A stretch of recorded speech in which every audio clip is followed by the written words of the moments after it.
Bonsoir à toutes et à tous. Bienvenue dans Parlons Cash, votre émission bourse et business sur LN24. La fin de l'année est proche et décembre est généralement un mois favorable au marché. Alors peut-on s'attendre à un rallye de fin d'année? On va en parler avec nos spécialistes. Tara Bendo. Bonsoir Tara. Bonsoir. Merci d'être là. Nos invités ce soir, Kelly Hébert. Bonsoir Kelly. Bonsoir. Pour M&G Investment et Pierre Puy-Basset. Bonsoir Pierre. Bonsoir. Pour la financière de l'Échiquier. Le point aussi tout à l'heure sur les cryptos, toujours sous pression, avec Nicolas Ajas en direct sur ce plateau. Mais tout d'abord, direction les bourses en Europe et aux États-Unis, bien sûr. Et l'Europe qui a clôturé entre prudence et optimisme en cette fin de semaine et fin de mois également. On va rejoindre à Bruxelles Éric Joly pour ABN AMRO. Bonsoir. La majeure partie des places financières européennes n'ont quasiment pas bougé dans le courant de cette semaine. Notre indice national, le BEL 20, termine la semaine sur un statu quo. L'Eurostoxx, quant à lui, a progressé d'un petit 2%. Il ne faut évidemment pas oublier que Wall Street était fermée hier. Aujourd'hui, la séance est beaucoup plus courte d'habitude, en raison évidemment de Thanksgiving. Franc succès pour Kinepolis qui n'a pas eu le moindre problème pour récolter les 150 millions espérés. Pour rappel, Kinepolis avait lancé une obligation semaine passée jusqu'en 2030 avec un coupon brut de 5%. Le rendement a clairement convaincu beaucoup d'investisseurs et l'émission a été sursouscrite dès la première journée. De ce fait, bon nombre d'investisseurs ont été réduits. Bonne nouvelle pour Bayer, le groupe allemand a annoncé qu'une thérapie combinée avec un de ses candidats médicaments avait réduit de façon spectaculaire le risque d'accident vasculaire cérébral chez des patients ayant déjà eu un AVC. Le titre a réagi favorablement en bourse et se trouve maintenant à son niveau le plus haut depuis janvier 2024. On reste en Allemagne avec Puma. Le titre a clôturé en hausse jeudi dernier de 18% en raison d'un article qui a été publié sur Bloomberg comme quoi le groupe chinois Anta Sports Products pourrait être intéressés par Puma. Les Chinois d'ailleurs auraient déjà fait appel à des conseillers pour voir dans quelle mesure et surtout sous quelles conditions ils pourraient éventuellement lancer une OPA sur Puma. Ils ne sont d'ailleurs pas les seuls à s'y intéresser. Une autre société chinoise, mais également un groupe japonais, sont intéressés dans ce dossier. Seule question qui se pose, est-ce que la famille Pinault, qui détient quant à elle 29% du capital, est prête à céder cette participation et surtout à quel prix? Sur la semaine, le titre Puma en tout cas gagne 25% sur la bourse de Francfort. Pour la semaine prochaine, on suivra de très près la publication des chiffres de la Compagnie des Alpes. C'est prévu pour lundi et puis mercredi, ce sera au tour d'une autre société vedette espagnole cette fois-ci, Inditex, pour publier les résultats. Et voilà pour les marchés européens. Pas de Peter cette semaine. C'était une séance écourtée à Wall Street. Le point tout de même sur cette assez bonne séance, demi-séance à Wall Street tout de suite. Ce vendredi, après Thanksgiving, les marchés américains ont vécu une séance très courte, marquée par des volumes particulièrement faibles et par un incident technique chez CME Group, le principal opérateur mondial de contrats à terme. Malgré cela, les indices ont terminé en forte hausse, alignés sur la tendance positive observée en Europe.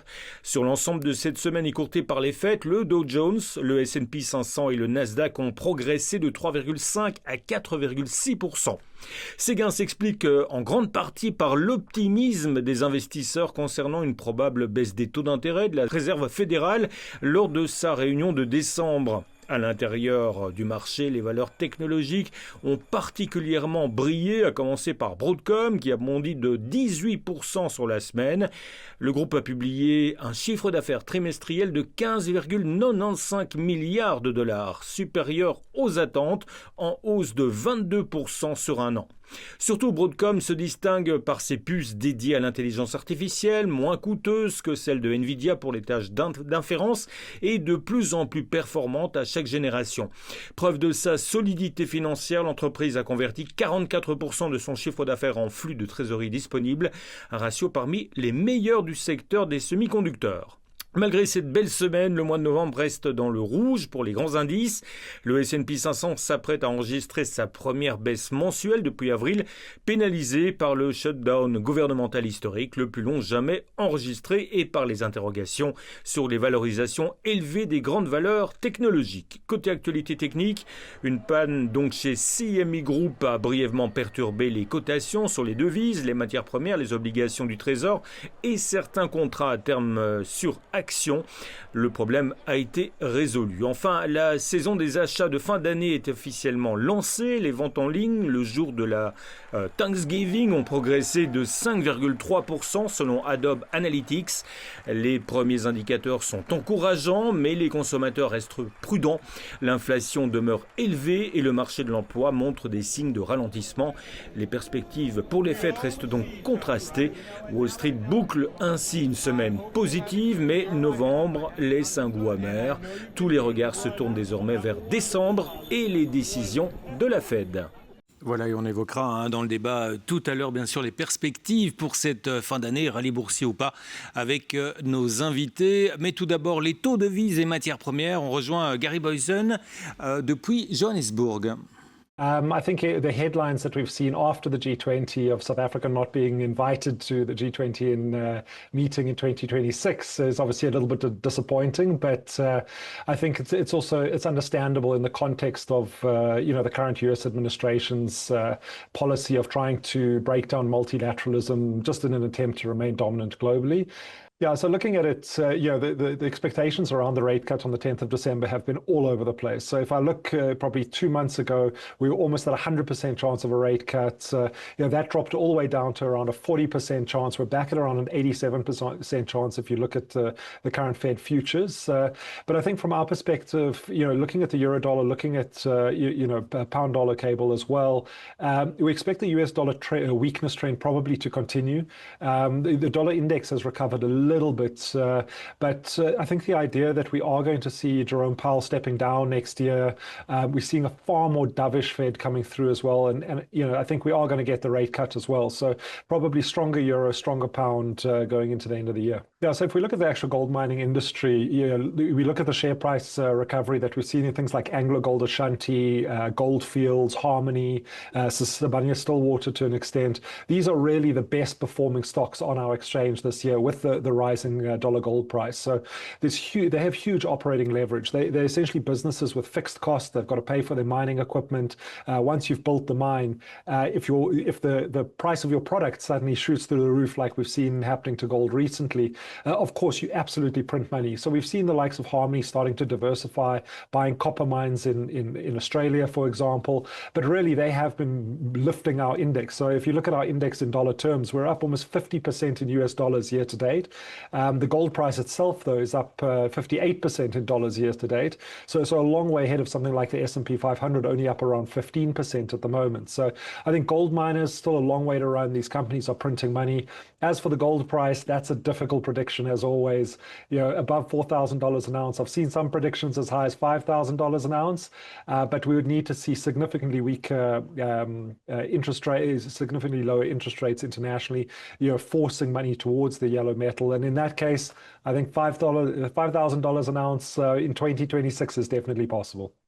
Yeah, so looking at the technical levels on gold currently, I mean, we're definitely seeing support around the $4,000 an ounce level. We've seen it drift through there a few times, but there's big buying coming in at $4,000 an ounce.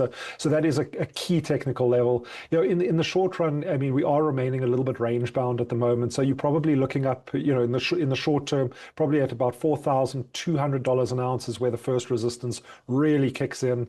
We've traded up to that a couple of times, and I think if we get a solid breakthrough that $4,200 an ounce level, you might see a quick run up to around $4,500 an ounce.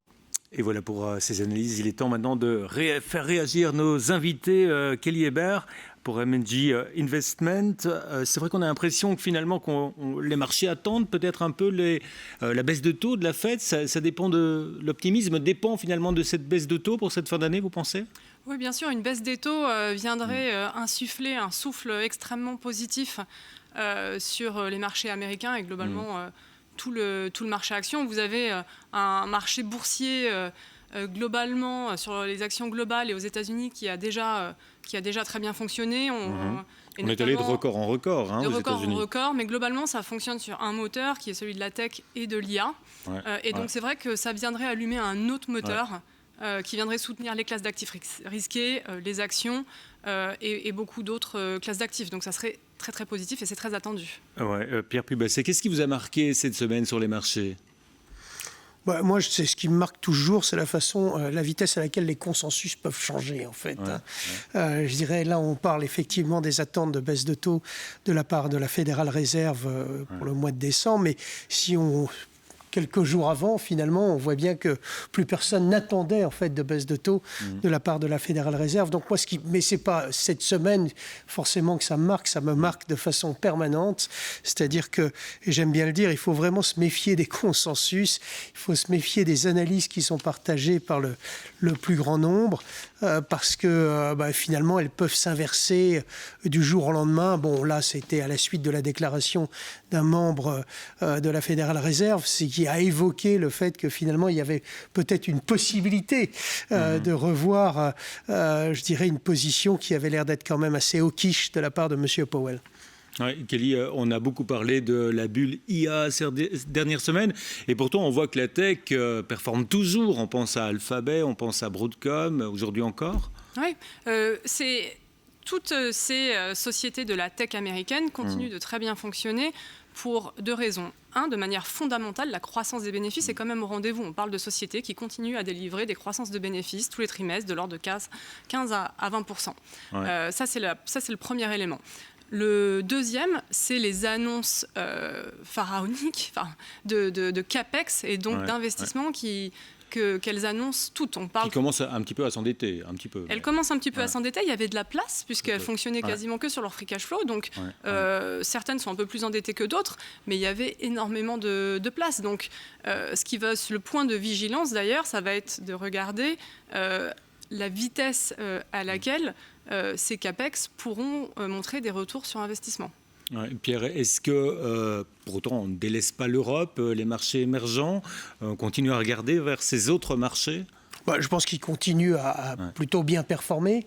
Ce que je trouve intéressant de signaler, comme le disait Kelly, le marché américain est un marché qui a été essentiellement animé en fait par le compartiment technologique. Si vous regardez les marchés européens, c'est pas du tout le cas en fait. On est sur des marchés qui sont sur des régimes très différents, qui ont pour tout très bien performé. Mais la technologie européenne cette année, enfin si je regarde le secteur en tout cas qui a le mieux fonctionné, c'est le secteur des banques. Donc le secteur des utilities, le secteur de l'assurance. Un peu comme aux États-Unis aussi, quand même. Les banques ont bien fonctionné aux États-Unis. Je pense que ces derniers mois, un peu moins bien, en fait. Vraiment, on voit qu'il y a quand même une concentration de la performance sur un certain nombre de valeurs technologiques. Donc, je trouve que il y a toujours, et c'est d'ailleurs quelque chose que je trouve intéressant à mettre en avant, c'est que finalement, souvent, l'Europe et les États-Unis peuvent performer, je dirais, de conserve, mais souvent, c'est les mêmes secteurs qui vont tirer les deux indices. Là, on est sur des régimes qui sont très différents, ce qui fait que l'Europe, qui a servi de diversification par rapport au risque américain tout au long de l'année 2025 pour se protéger des politiques de Trump, de la dévaluation du dollar, etc., a toujours son intérêt en termes de diversification pour les investisseurs internationaux, puisque quand on regarde la distribution des performances, elle est très, très différente et donc décorrélée d'une certaine façon de ce qui se passe aux États-Unis. Kelly, quand on voit en parallèle toujours les montants pour l'or, qu'est-ce que ça veut dire ? Comment on peut l'interpréter ? Parce que là, l'or, c'est plutôt, on le sait, une valeur refuge.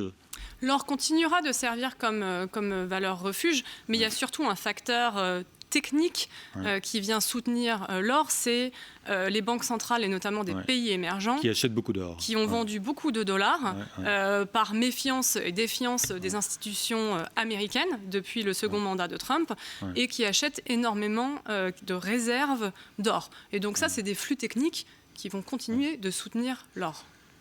Pierre ?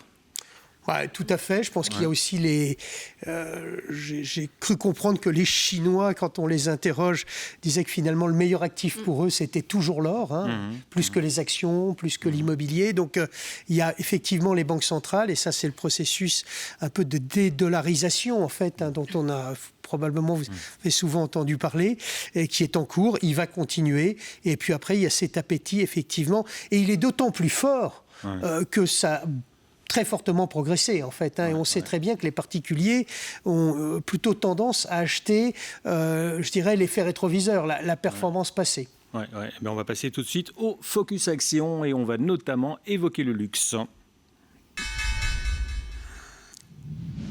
Mais avant de parler du luxe, Tara, votre top et flop de la semaine, on commence par les tops. Oui, alors dans le top, il y a Fresnillo. Alors justement, on parlait d'or. À côté de l'or, il y a quelque chose qu'on oublie souvent, c'est l'argent.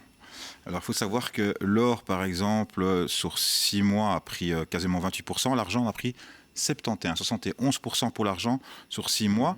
Sur 1 an, l'or a pris 60%, l'argent 86%. Donc à côté de ça, il y a le plus gros extracteur d'or au monde qui se trouve au Mexique, s'appelle Fresnillo. Et donc on explique la hausse du cours de bourse sur la bourse de Londres par cet effet. Alors Gary Boysen à la bourse de Johannesburg l'avait bien expliqué.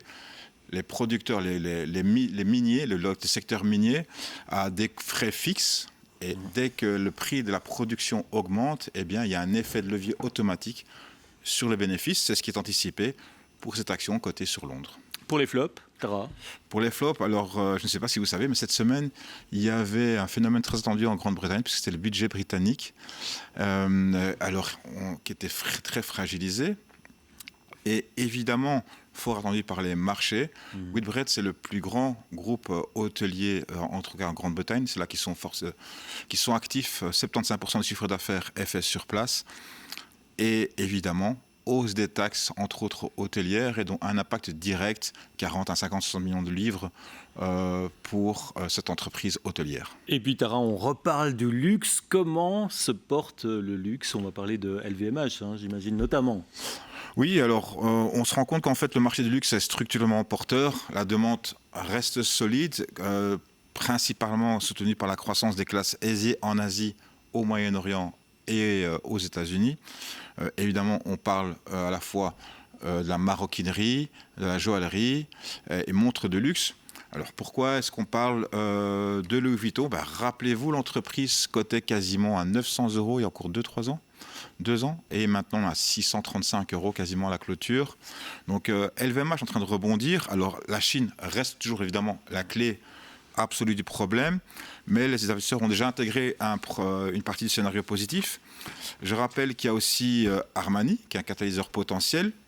À son décès, il y avait une chose qui était actée, c'est qu'en fait, c'était son souhait, c'était éventuellement que la maison soit rachetée par LVMH pour continuer dans ce même esprit. Et puis le profil financier qui est très attractif. Alors c'est un secteur premium, des marges élevées. On est quasiment, en tout cas pour Hermès, on est au-dessus de 40-50%, ce qui ressemble presque à une valeur de croissance qui vend des puces, je ne vais pas dire le nom, mais son logo est vert. Bilan solide, capacité d'acquisition transformante. Bref, on l'a vu sur l'analyse technique ici que j'avais mise, on a vu le graphique qui était faite par James Swati, surnommé le loup de Zurich. Alors, cocktail Chine, plus cycle de luxe, plus acquisition possible, était favorable. Lui parle même quasiment d'éventuellement d'un chemin vers les 1 000 €. Alors, petite réaction, Pierre, sur le luxe. On a beaucoup parlé de LVMH, il y a Kering aussi. Ce sont toujours des secteurs porteurs qui tirent aussi la bourse de Paris aussi, Alors oui, ça c'est sûr que c'est un secteur qui est très important pour la Bourse de Paris. Il est très représenté dans le CAC 40. Je pense que, le luxe, on le sait, comme l'a très bien dit Tara, finalement, l'expérience passée semble prouver que c'est beaucoup plus résilient qu'on ne le pense, surtout sur le luxe très haut de gamme, ce qui explique en partie la prime d'un Hermès. Dans le cas d'un LVMH, on est dans une situation, bien sûr, avec beaucoup plus d'activité, un positionnement peut-être un tout petit peu moins premium, j'espère que je ne leur déplais pas en disant ça, et une exposition, ces produits qui sont devenus semi-mass market, peut-être plus soumis finalement aux aléas de la consommation que peuvent l'être des produits comme ceux d'Hermès, qui sont des produits vraiment définitivement premium. Après, il y a les situations de Kering, avec toute une série de problématiques sur leur périmètre, et entre autres les difficultés qu'on connaît sur Gucci, et l'arrivée d'un nouveau dirigeant qui, normalement, devrait remettre au carré pas mal de choses, mais ce sont des machines fragiles, ce sont des machines avec des créateurs. Alors certes, il y a beaucoup de budget publicitaire, il y a beaucoup de budget opérationnel, il y a beaucoup de boutiques, on peut taper dedans sans trop de problèmes, mais après, il faut faire attention à ne pas trop brutaliser la structure créative. Kelly, un secteur résilient, fragile aussi, comme l'a dit Pierre? Oui, mais un secteur qui... on a beaucoup regardé les sources de croissance entre les États-Unis et l'Europe. Et c'est vrai qu'en Europe, ça va rester une source de croissance. Et puis, quand on viendra à 2026, c'est un poids très important. Donc, ça devrait expliquer la croissance.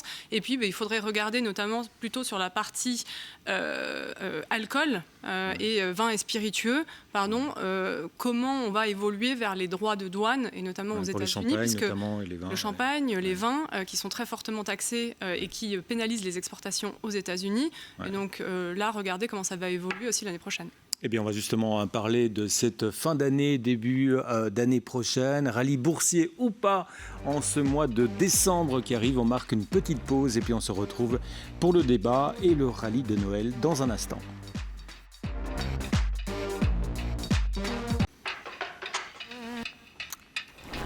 Nous sommes de retour dans Parlons Cash et Nicolas Ajas nous a rejoint. Bonsoir Nicolas. Bonsoir. On va évidemment évoquer toute l'actualité des cryptos avec vous dans un instant, mais tout d'abord un petit mot, le Bitcoin, toujours sous pression, toujours en baisse? Eh oui, malheureusement, mais je vous en dirai plus tout à l'heure. Eh bien, juste après notre débat, rallye Noël, opportunité ou piège, popularisé dans les années 70, ce fameux terme Santa Claus Rally est né d'un avertissement lancé par Yale Hirsch. Si le Père Noël ne vient pas, les ours risquent de débarquer à Wall Street. Et si l'absence de rallye annonçait réellement un mauvais début d'année, alors rééquilibrage, arbitrage technique de fin d'année, biais psychologique de spéculateurs ou magie de Noël, on va bien sûr en débattre avec nos invités. Mais tout d'abord, Tara, vous avez amené, je pense, quelques chiffres pour étayer le propos. Oui, on va d'abord passer Yale Hirsch avec son Stock Trader Almanac qui paraît chaque année, qui fait des belles performances. Vous pouvez aller voir son site, toujours très intéressant. C'est lui qui a inventé ce terme en fait. Alors, on parle du Père Noël à Wall Street. Les images que vous avez vues, il faut bien savoir une chose. À Thanksgiving, donc jeudi de novembre, il y a la fameuse parade organisée à New York chaque année par le grand magasin Macy's. Dessus se trouve le Père Noël, évidemment, pendant le cortège. Ça se termine en général avec une petite visite par le NYSE, par le New York Stock Exchange, où on vient sonner la cloche. Et on rencontre entre autres notre ami Peter Tuchman pour lui faire un petit coucou. D'ailleurs, chose intéressante aussi, si vous êtes à New York la semaine prochaine, ne ratez pas, en tant que touriste, très intéressant toujours, la semaine prochaine, le 4 décembre 2025, de 15h30 à 18h30, la grande illumination du grand sapin de Noël de Wall Street. C'est chaque année juste devant le NYSE. Assez intéressant, un concert pendant 3 heures et c'est gratuit, donc n'hésitez pas à y aller. Pour revenir maintenant à ce fameux rallye de Noël quand Santa Claus is coming in town ou downtown, comme dit Peter Tuchman. Alors on a analysé 50 années de données et on a pris un tableau avec 5 phénomènes qui montent ou qui ne mentent pas. C'est vrai qu'il y a une saisonnalité, on le voit. Le mois de décembre affiche des gains moyens de 1,6%, soit près de 3 fois la moyenne de 0,6% des autres mois en général. Sauf que quand le rallye échoue, c'est de manière spectaculaire. Par exemple, en décembre 2018, le SP500 avait plongé de quasiment 9%, le pire mois depuis 1931. Autre tendance cachée, c'est le rallye fonctionne mieux lorsqu'on en a moins besoin. Donc une très bonne année, super rallye, et l'année justement où on l'attend, eh bien, il n'a souvent pas lieu parce que les facteurs macroéconomiques, les tensions géopolitiques l'emportent toujours sur les tendances saisonnières. Ça, c'est clair et net. Alors, gagnant surprise, juste au milieu, figurez-vous qu'en fait, on pourrait croire que c'est un phénomène typiquement américain qui marche bien sur le marché américain. Eh bien non, en fait, le fameux rallye de Noël, le marché sur lequel ça fonctionne le mieux, le mois de décembre, est souvent très très bon sur le DAX qu'on voit à gauche au milieu en bleu foncé. Ça fonctionne mieux là-bas que sur le SP500 ou le CAC 40. Et leur conclusion, évidemment, la saisonnalité crée des opportunités, mais le contexte, évidemment, détermine les résultats. Donc voilà un petit peu l'état des lieux. Alors, c'est clair que cette année-ci, c'est une année un peu spéciale. 2 années quasiment sur le marché américain à 2 chiffres. Hein. On est quasiment, cette année-ci maintenant, on est à 15-16%. L'année précédente, à plus de 20%. Ça commence à faire beaucoup. Et c'est pour ça qu'il y a eu cette petite chanson, cette petite musique de est-ce qu'il n'y a pas une bulle de l'IA? Voilà, c'est pour le marché américain. Mais comme on l'a vu sur le graphique, il y a d'autres marchés, le marché européen, le CAC 40, le DAX, la bourse belge, où cette saisonnalité existe également. Pierre, comme le dit Taras, ça pourrait effectivement fonctionner mieux sur l'Europe, peut-être, l'Allemagne, plutôt qu'aux États-Unis, où les prix sont déjà élevés finalement. Bon, je dirais qu'on aimerait bien le croire. Donc mythe alors? Non, mythe non, ou réalité? non, ça semble être des chiffres c'est mesurable, mesurés et tout ça. Donc il faut constater effectivement ce qu'il en est. Mais pourquoi pas? Enfin, je dirais c'est toujours très compliqué de prédire simplement un mois. On a quand même l'impression que les États-Unis sont un peu avantagés par effectivement le mouvement que pourrait décider la Fédérale Réserve, si tant est qu'il le confirme. Et qui, je pense, même s'il est anticipé, serait tout de même une bonne nouvelle. Ceci dit, il arrive quand même pas tout de suite dans le mois de décembre, donc on peut avoir un début peut-être en demi-teinte. Il y a beaucoup de chiffres qui doivent sortir aussi. Comme vous le savez, il y a beaucoup de chiffres qui ne sont pas sortis à cause du shutdown, donc le marché cherche, le marché essaie de comprendre ce qui se passe sur les États-Unis, et ça pourrait être peut-être un rallye de fin d'année, mais tardif. Mais il y a enfin, je vais laisser parler Kelly en parler, enfin, commenter aussi le sujet, mais il y a quand même des phénomènes qui restent très favorables, et entre autres des programmes de rachat d'actions de la part des entreprises qui sont assez en retard aux États-Unis, et il faudrait qu'ils se rattrapent s'ils veulent les compléter en tout cas, et ça c'est un élément qui est porteur. Et puis une économie américaine qui continue à bien fonctionner, même si elle a été pénalisée pendant cette période de shutdown, probablement sur les 10-15 derniers jours du shutdown. Kelly, justement, quel est votre regard sur ce rallye boursier? Rallye ou pas cette année? En tout cas, statistiquement, je dois dire que c'est assez solide, puisque c'est, je crois, depuis les années 50, on est à plus de 75% le marché américain, de rallye positif Donc ça se vérifie, quelque part, quand même. Statistiquement. Après, est-ce que pour autant, si ça se finit mal, ça s'annonce mal pour le début d'année? Évidemment, non, c'est pas un indicateur prédictif qui sera fiable. Non, je voudrais juste revenir sur... Parce qu'il y a aussi le phénomène technique, le fait que les gens ont le pécule de fin d'année, le bonus et tout ça qui arrive et qu'ils investissent en bourse. Il y a beaucoup de phénomènes techniques pour expliquer ce rallye potentiellement de fin d'année. Le premier, ce sont les gros investisseurs institutionnels de type fonds de pension et assurances qui font en fin d'année beaucoup de réallocations pour revenir sur des allocations cibles. Aux États-Unis, vous avez un effet fiscal où vous avez des sociétés qui marquent des pertes en général vers fin novembre et qui se réallouent en décembre. Vous avez des shorts aussi qui sont... Le window dressing. Le window dressing. Le fameux, on refait un petit peu l'étalage de son fonds, de son portefeuille. Exactement. Vous avez beaucoup de portefeuilles qui ferment des shorts en fin d'année. Donc ceux qui ont vendu à court des actions qu'ils n'avaient pas et qui sont obligés de racheter en fin d'année. Exactement. Et à partir du 15 décembre, on le sait, les volumes sur les marchés sont beaucoup plus faibles.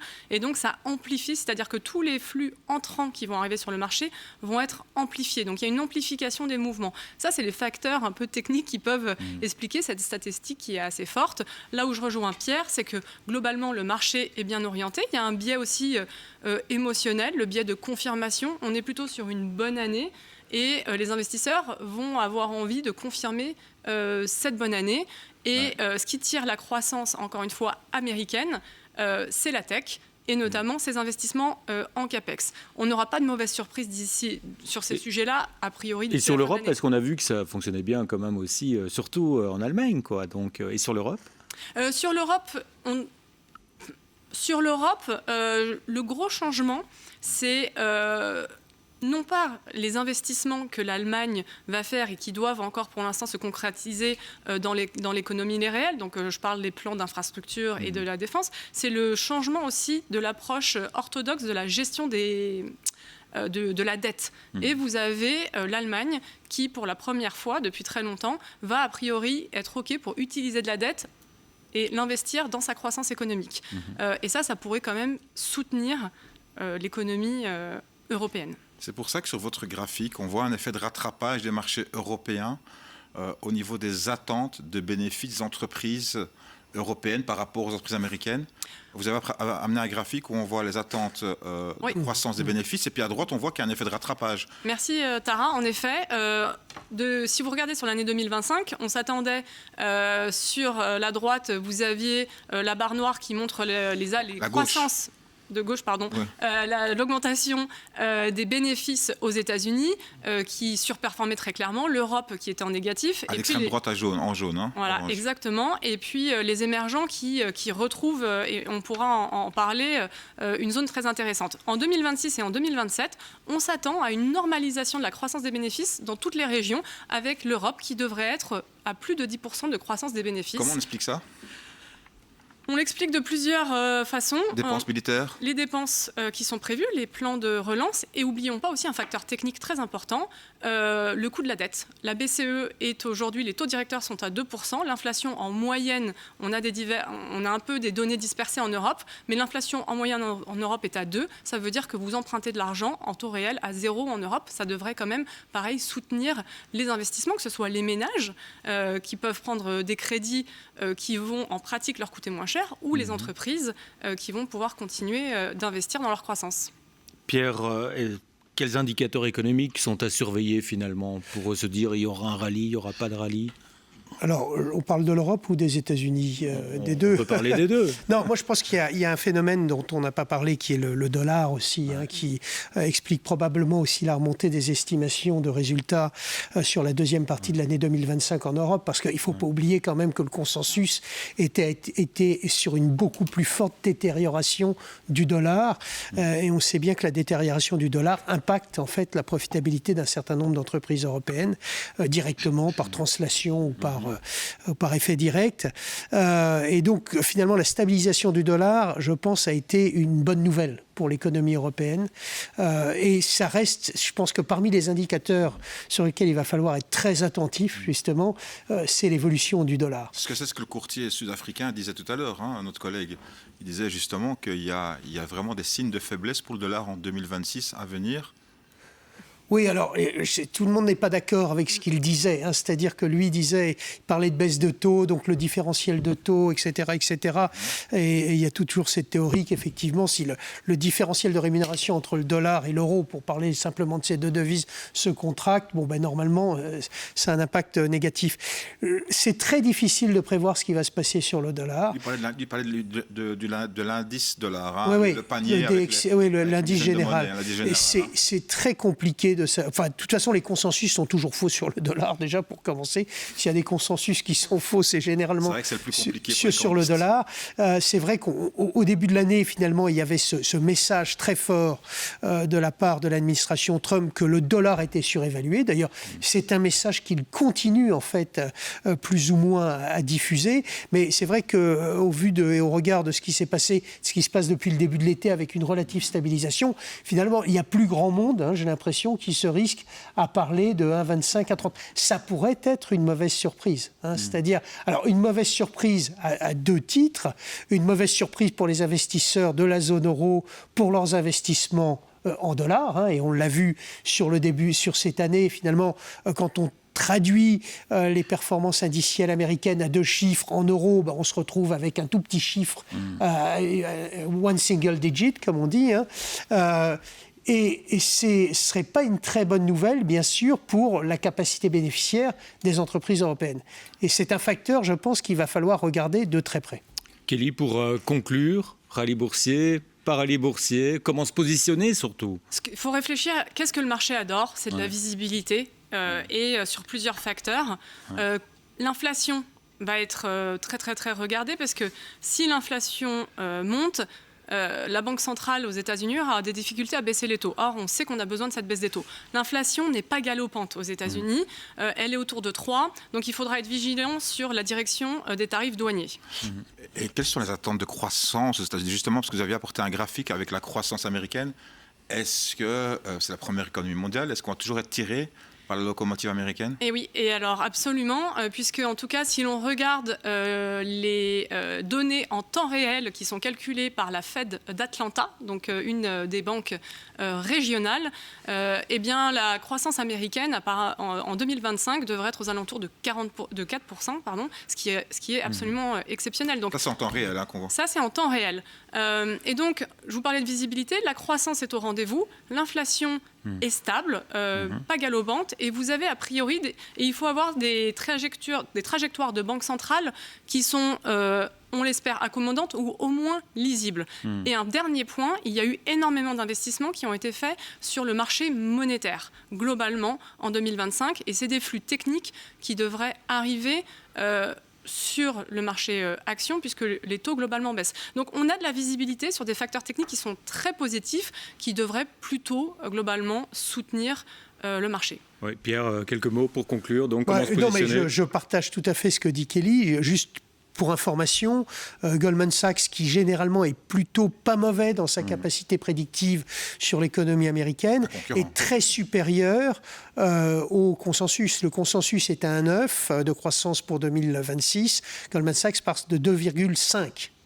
Et l'autre chose que je trouve intéressante aussi, puisqu'il y a un vrai sujet sur l'inflation, et il y a une crainte effectivement de voir une banque centrale américaine baisser ses taux pour des raisons politiques dans un environnement où l'inflation n'est pas encore totalement sortie en fait de l'économie américaine, c'est qu'on voit bien que l'administration Trump est en train d'adresser en fait certains points inflationnistes, entre autres sur l'alimentaire, avec la suppression de taxes douanières. Donc, ils sont en train vraiment d'attaquer, je pense aussi, peut-être des éléments de l'inflation qui touchent au premier chef le consommateur américain et finalement qui attaquent la confiance du consommateur américain. Eh bien, à suivre donc, bien sûr. Et on va parler maintenant des cryptos qui sont en baisse avec Nicolas Agias dans un instant. Bonsoir Nicolas. Bonsoir. Le Bitcoin toujours en descente, en chute. Alors effectivement, on est plus dans une phase de stabilisation. Concrètement, voilà, le marché est sous pression, soyons honnêtes. La fameuse barre psychologique des 100 000 $ est tout le temps testée. On revient tout doucement dans la direction des 100 000 $. Actuellement, on est aux alentours de 91 000 $, 95 000 $. Et cette bande reste un peu toujours la même.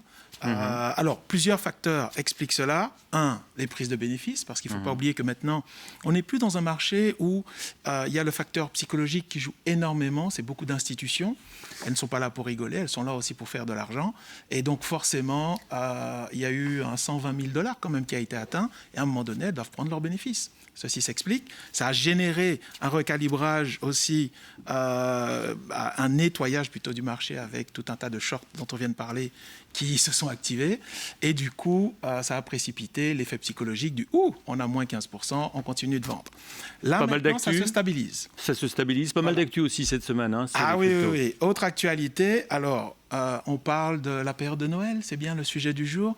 Eh bien, indirectement, on est en plein Black Friday. Ça tombe très bien. Il s'avère qu'un État américain décide tout simplement d'acheter 5 millions de $ de Bitcoin. évidemment, ils y voient une opportunité. Hein. Ils ont été très clairs. Cette baisse les intéresse. Et tant qu'à faire, comme eux, ils ne peuvent pas jouer à aller sur des plateformes d'échange de crypto-monnaies pour acheter leurs petits bitcoins, les mettre dans je ne sais trop quoi, ils passent tout simplement par quoi, d'après vous? Le fameux ETF Bitcoin de BlackRock. C'est plus simple. Eh oui, c'est beaucoup plus simple. C'est comme si, c'est se connecter sur sa plateforme bancaire habituelle et acheter un autre type d'éléments boursiers. En tout cas, cet ETF de Bitcoin cet ETF de BlackRock ne fait que monter, et c'est un choix clair et stratégique aux États-Unis, puisqu'ils sont aussi en train de mettre en place ce fameux Crypto Act voulu par le président Trump. Ça, c'est pour les États-Unis. Pour l'Europe, il y a un lancement de nouvelles structures. Alors, pour la première fois, nous avons ce qu'on appelle une Bitcoin Treasury Company. Concrètement, c'est quoi? Ce sont des sociétés qui n'ont pour objectif qu'une seule chose: amasser un maximum de Bitcoin, en accumuler, et à chaque fois qu'il y a des bénéfices qu'on peut faire dessus, voire on peut les mettre en ce qu'on appelle en stacking, ça veut dire, les faire travailler toutes seules et gagner de l'argent dessus. L'idée est simple: créer une société qui va accumuler des bitcoins petit à petit. Ça vient d'être créé en France cette semaine, et c'est pas n'importe qui l'a créé, c'est le cofondateur de Ledger, la première société mondiale de sécurisation de crypto-monnaies, Éric Larchevêque. Et très connu. Il s'est associé avec Tony Parker et un autre entrepreneur français qu'on voit beaucoup sur M6 dans une émission que je ne nommerai pas, mais toujours est-il, l'idée est de lancer enfin une société pro-Bitcoin. Il faut savoir qu'aujourd'hui, la plus grosse société s'appelle MicroStrategy, et elle a l'intention d'acheter entre 600 et 1000 bitcoins d'ici la fin de l'année. Le cours est directement corrélé au bitcoin. Le cours de bourse de la société est directement corrélé au bitcoin. Donc ils n'arrêtent pas d'en accumuler. On parle quand même entre 80 et 100 millions de dollars qu'ils comptent investir en quelques mois.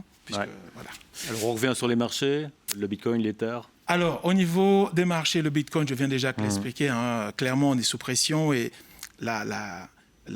plus on s'éloigne de cette barre des 100 000 dollars, plus effectivement la situation sera compliquée. La performance cette semaine a quand même été correcte, puisqu'on s'est quand même retrouvé avec une situation où le Bitcoin a fait plus ou moins plus 7,25% sur 7 jours, Ethereum plus 10% sur 7 jours, qui lui est coté à 3100 dollars.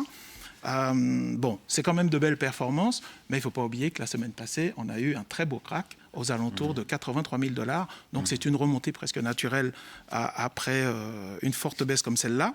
Par contre, une crypto nous a énormément surpris, c'est Bitcoin Cash. Alors, c'est quoi celle-là? On ne va pas rentrer dans les détails techniques, c'est quoi? Mais c'est une autre crypto-monnaie que Bitcoin qui, en fait, selon certains protagonistes, le vrai Bitcoin. Bref, c'est toute une histoire que je ne vais pas raconter ici. Ce qui est important, c'est sa performance aujourd'hui sur les marchés étonne tout le monde, puisqu'elle a réussi à être totalement à contre-courant. Là où tout le monde baisse, Bitcoin, la première, de moins 10, moins 20, moins 30%, elle fait plus 10, plus 15, plus 30%. Bref, une remontada surprenante. Son plus haut niveau atteint jusqu'à maintenant se situe aux alentours de 650 dollars. Et aujourd'hui, elle cote entre 530 dollars et 550. Donc c'est vraiment à contre-courant des marchés. Pour l'instant, on n'arrive pas à comprendre pourquoi, mais c'est principalement parce qu'il y a beaucoup d'intentions de projets qui veulent démarrer autour de cette crypto-monnaie. C'est tout.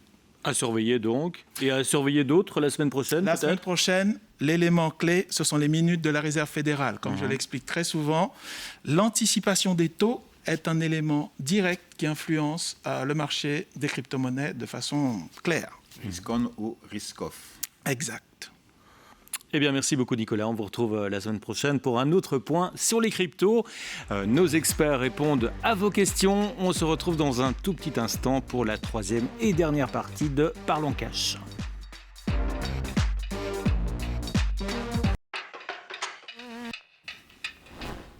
Nous sommes de retour dans Parlons Cash. On vous explique la bourse et les investissements. Et bien sûr, vous pouvez nous poser vos questions via notre mail parlonscash@email.com. Une question pour vous, Kelly, ce soir, de Stéphane V de Waterloo. Je dois acheter un bien immobilier, mais est-ce que les taux de prêt hypothécaire vont baisser, nous demande-t-il, ou monter d'ici l'an prochain? Et qu'est-ce qui les impacte ou les influence? On parlait tout à l'heure des taux de la Fed, est-ce que ça joue? Alors, Que faut-il surveiller? ce qu'il faut surveiller en Europe, c'est les taux de la Banque centrale. A priori, le consensus est plutôt qu'il n'y aura pas de baisse des taux en 2026 des taux directeurs en Europe. En revanche, il y avait un impact sur lequel je souhaitais revenir, et avec Tara, on l'a mentionné il y a quelques minutes dans l'émission, c'est que si, par exemple, vous empruntez aujourd'hui à 3% en Belgique pour un achat immobilier... C'est plus ou moins le taux moyen, quand on regarde le guide épargne.be, à 20 ans fixe.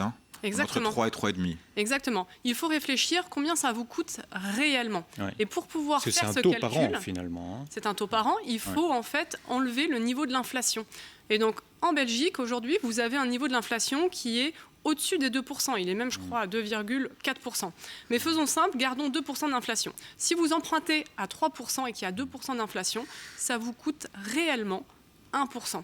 Donc, on est plutôt dans un environnement qui est favorable. Pour ça, il faut être en fixe, évidemment. Il faut être en fixe, évidemment. Exact, il faut être en fixe. En 20 ans fixe.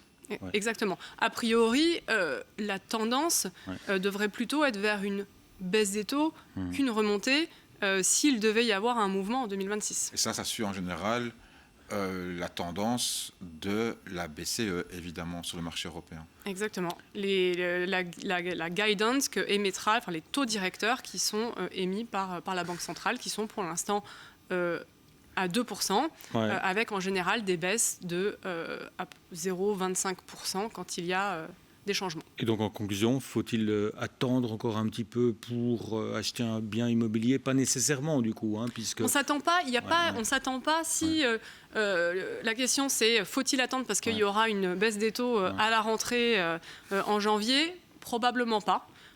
Et donc auquel cas il faut juste faire ce calcul en réel, combien me coûte réellement le crédit aujourd'hui. Eh bien merci Kelly, on va passer tout de suite au dicton de la semaine.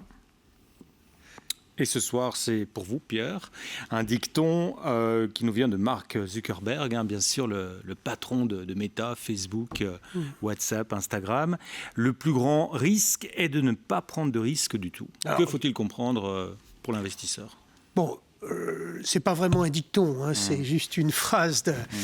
Mais je trouvais que c'était intéressant après une année 25 où finalement cette industrie, enfin ces grands valeurs technologiques ont vraiment animé le marché d'aller chercher quelque chose de la part d'un de leurs dirigeants. Bon, Zuckerberg, c'est une personne complètement emblématique, assez curieuse, je dois dire. Je le suis un peu sur Instagram, je le vois plus faire de la lutte et du ski nautique que de la direction d'entreprise. Mais enfin, il faut reconnaître que...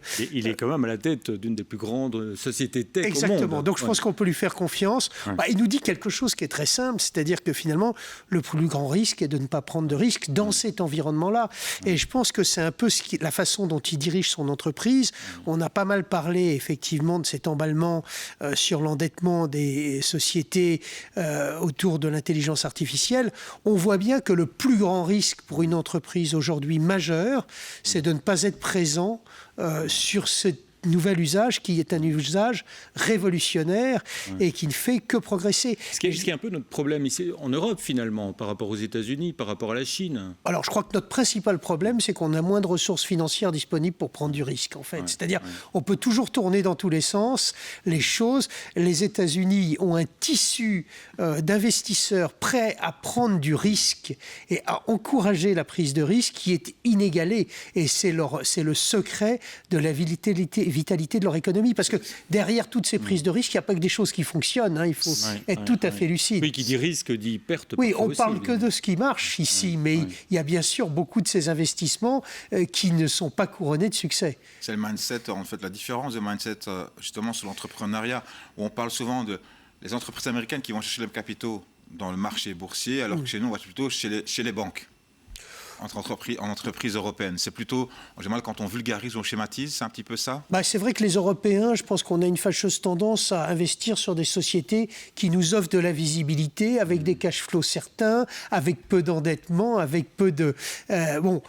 aux États-Unis, on se rend compte que finalement, le marché est prêt à prendre plus de risques. Alors, ceci étant dit, dans le cas de Meta, pour l'instant, ils autofinancent en grande partie la prise de risque qu'ils font. Mais c'est un risque maîtrisé tout de même. Alors, maîtrisé, je pense que c'est un énorme risque. Je pense qu'il y a cette problématique, je pense. Il y a du cash aussi à investir. Il y a du cash, mais je pense que surtout, ils sont conscients de quelque chose, c'est que, en fait, ceux qui vont prendre les premières places, ceux qui auront les capacités disponibles en premier, seront les gagnants. Parce qu'en fait, il n'est même pas certain qu'on pourra construire toutes les capacités qui sont prévues pour après, parce qu'il y a des limites physiques, chez les fournisseurs de puces, il y a des limites physiques chez les fournisseurs d'électricité, et donc il y a un vrai avantage à être first mover sur ce secteur. C'est pour ça qu'on voit par exemple le risque qu'il a pris d'investir absolument dans ces lunettes augmentées, de réalité augmentée, intelligentes, qui lisent et qui traduisent le menu par exemple directement sur vos verres, qui permettent de lire ces messages, d'écouter la musique. Oui, entre autres. Là, il est accompagné par un champion de la lunette qui est Sealer, Luxottica, donc il ne le fait pas seul. D'ailleurs, il est malin parce que finalement, il comprend qu'il a des limites dans ses compétences et dans son réseau de distribution ne lui permettrait pas d'atteindre autant de consommateurs qu'en passant par un partenariat de ce type-là. Mais c'est vrai qu'il y a cette volonté, en fait, d'être toujours devant, en fait. Il y a une course à l'innovation et il faut tester et prendre des risques. Dans la technologie, je pense que ça a toujours été comme ça, en fait. Eh bien, on arrive à la fin de l'émission. Merci à tous les deux, Kelly Hébert, Pierre Puy-Basset, d'avoir été nos invités. Merci, Tara. Vous pouvez bien sûr revoir cette émission tout au long du week-end et sur notre site internet ln24.be. Tout de suite, parole d'expert. Excellent week-end. Bonjour à tous. Aujourd'hui, on a l'opportunité de découvrir les coulisses d'une banque privée puisqu'on accueille Rémi Naturcrecht, investment spécialiste chez Pilatco. Bonsoir. Bonsoir. Alors aujourd'hui, comment gère-t-on un portefeuille d'investissement d'un client dans une banque privée comme chez Pilatco ? Le maître mot, c'est la personnalisation. Le sur-mesure. Le sur-mesure, tout à fait. Nos clients ont plusieurs options à leur disposition. Ils ont le choix de garder la main sur leur portefeuille d'investissement, tout en bénéficiant des conseils personnalisés qui leur sont prodigués par des experts de marché. Ça s'appelle la gestion conseil. C'est exactement ça, la gestion conseil, ou s'ils le souhaitent, s'ils préfèrent, déléguer totalement les décisions d'investissement dans le cadre d'un mandat qui est confié à la banque. Ça, c'est la gestion discrétionnaire. C'est la gestion dite discrétionnaire, tout à fait. Et il me semble que vous avez aussi un atout de taille, puisque maintenant vous avez un partenariat avec BlackRock, le numéro 1 mondial de la gestion d'actifs. En effet, effectivement, depuis 2 ans, nous avons un partenariat assez unique avec BlackRock qui permet à nos clients d'avoir un large accès à un éventail d'opportunités nouvelles en matière d'investissement. Il faut savoir que ce partenariat avec le premier asset manager au monde nous donne un accès à l'intégralité des ressources du premier asset manager de la planète, que ce soit au niveau recherche économique, que ce soit au niveau accès aux spécialistes produits ou bien évidemment à tout ce qui est outils de suivi et pilotage des risques des portefeuilles de nos clients. Est-ce qu'il y a des avantages pour la clientèle wealth management, celle qui est un portefeuille plus élevé que les autres ? Alors absolument, notamment en matière d'accès à des fonds d'accès ou investis sur les marchés privés, puisque cette classe d'actifs, jusqu'ici réservée uniquement à un monde institutionnel, est aujourd'hui devenue accessible par le biais de produits evergreen à la clientèle Pilatco Wealth Management. Donc on parle d'investissement dans les valeurs non cotées, puisque on sait par exemple qu'en Europe, on n'a pas plus de 5000 entreprises cotées en bourse, et à côté, il y a des millions d'entreprises non cotées. C'est ce qu'on appelle le private equity, donc. Exactement, c'est tout à fait ça. La majorité aujourd'hui des entreprises de croissance ne sont pas cotées. Elles sont hors bourse. Et ce que nous avons comme ambition chez Pilatco, au travers de ces véhicules, c'est de pouvoir offrir à nos clients la possibilité de participer à ces histoires de croissance au travers de ces véhicules qui sont donc evergreen, ce qui offre en prime à nos investisseurs la possibilité d'avoir une flexibilité supplémentaire par rapport à des investissements dans des fonds fermés traditionnels de private equity. Ça veut dire quoi, flexibilité ? On peut sortir quand on veut, en tout cas plus facilement qu'avant ? Exactement, on peut rentrer et sortir tout au long de la vie du produit, ce qui n'est pas le cas sur un fonds fermé traditionnel.